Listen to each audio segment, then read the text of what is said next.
একবার ফিরেও তাকায়নি আমাদের দিকে। পুলকের ওপর একটা অভিমান, রাগ আমার ছিল জানো। মানুষটা আর আমাদের দিকে ফিরেও তাকালো না। কিন্তু একটা দিকে আমি খুব খুশি ছিলাম যে আমার আদি যেখানে আছে, ভালো আছে, তার পরিবারের সাথে আছে। সন্তান তো, তুমি তো বুঝবে সেবতী, বুকের মধ্যে একটা শূন্যতা ছিল।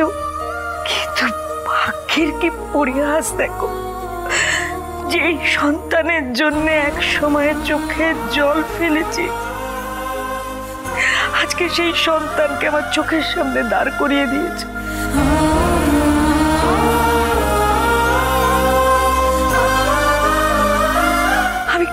আমি কিচ্ছু নিতে আসিনি সেবন্তী, আমি শুধু লোভ, এতদিন পরে সন্তানকে কাছে পাওয়ার লোভ, আর যেই সংসারটা আমার হতে পারত সেটা কেমন, সেটা কাছ থেকে দেখার লোভে কয়েকটা দিন এ বাড়িতে এসেছি।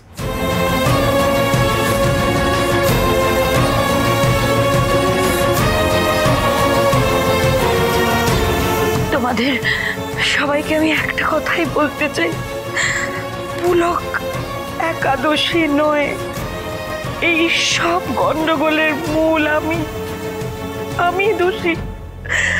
পুলক যদি অপরাধ করে থাকে, সেই অপরাধের ভাগীদার আমিও।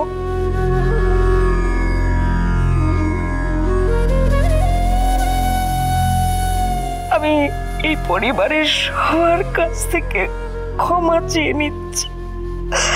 আপনারা আমাকে যা শাস্তি দেওয়া দিতে পারেন, ক্ষমা চাওয়া ছাড়া আমার কাছে আর কিচ্ছু নেই।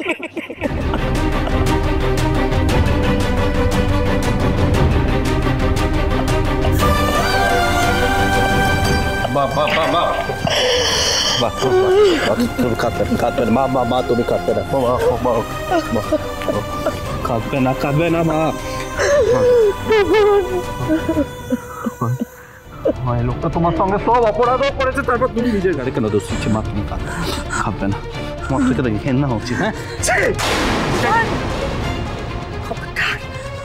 খবরদার যদি তুমি এভাবে কথা বলেছ।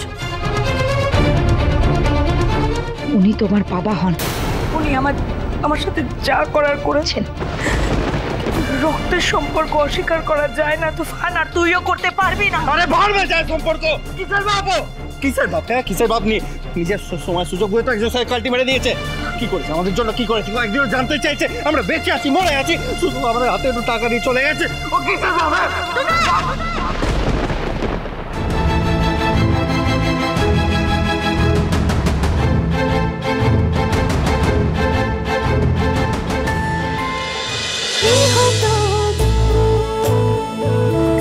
গৃহপ্রবেশ সোম থেকে রবি রাত 10টায় স্টার জলসায় ও জিও হটস্টারে।